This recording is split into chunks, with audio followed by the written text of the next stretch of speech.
Members, we do have a number of individuals that wish to speak to this bill. We'll now turn our attention to Representative Irwin. Thank you, Mr. Speaker. I rise today to speak on the omnibus budget, House Bill 4328.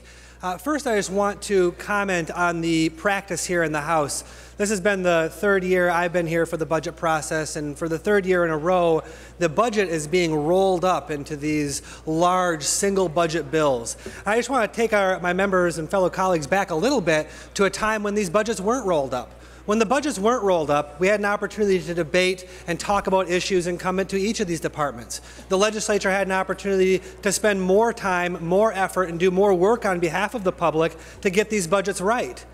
But unfortunately, this legislature has seen it fit to once again roll these budgets up. And as a result, we reduce the transparency that this body has vis-a-vis our employers, the citizens of the state of Michigan. And as a result of that, we reduce the accountability that we bring to the table here. I think that's a big mistake. Maybe even more important to all my colleagues, particularly on the other side of the aisle, is we also reduce the power of the legislature.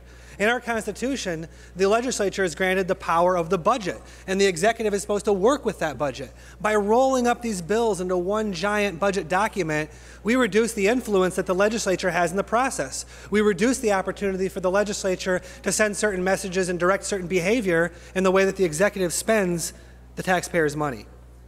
So I think it's important that we consider this, and I would certainly urge and hope that my colleagues in leadership consider the idea that what we're doing here may be convenient in the short run. It may allow certain representatives to escape difficult or uncomfortable votes because of political reasons. But what it does fundamentally is it reduces transparency and accountability in this chamber, and it reduces the power of the legislative branch vis-a-vis the executive. I think that's a huge mistake.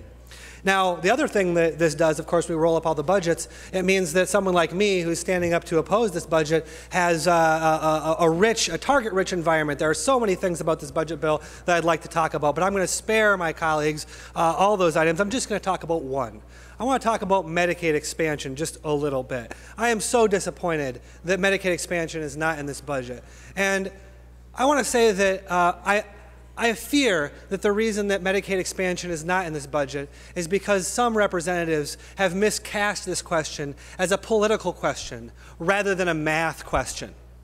And of course, as we all know, political questions have infinite answers, but math questions only have one answer. If we accept Medicaid expansion in Michigan, that's going to mean an additional $200 million in our budget this year. And it may be strange to consider that accepting this federal money that contains a match requirement is actually going to bring more money into the state than it costs us. But because there are so many Medicaid programs that we're deploying here in Michigan to help struggling families that would be covered by Medicaid expansion, we actually save money in Michigan every year by expanding Medicaid. $200 million we're leaving on the table because we've miscast this as a political question rather than as a math question. I've got one more number for you. That's the number of people in my county who are going to be served by Medicaid expansion.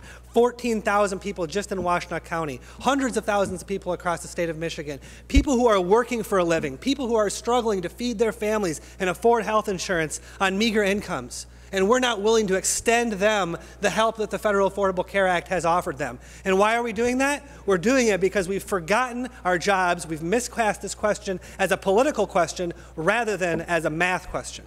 Thank you, Mr. Speaker. Thank you, Representative Irwin.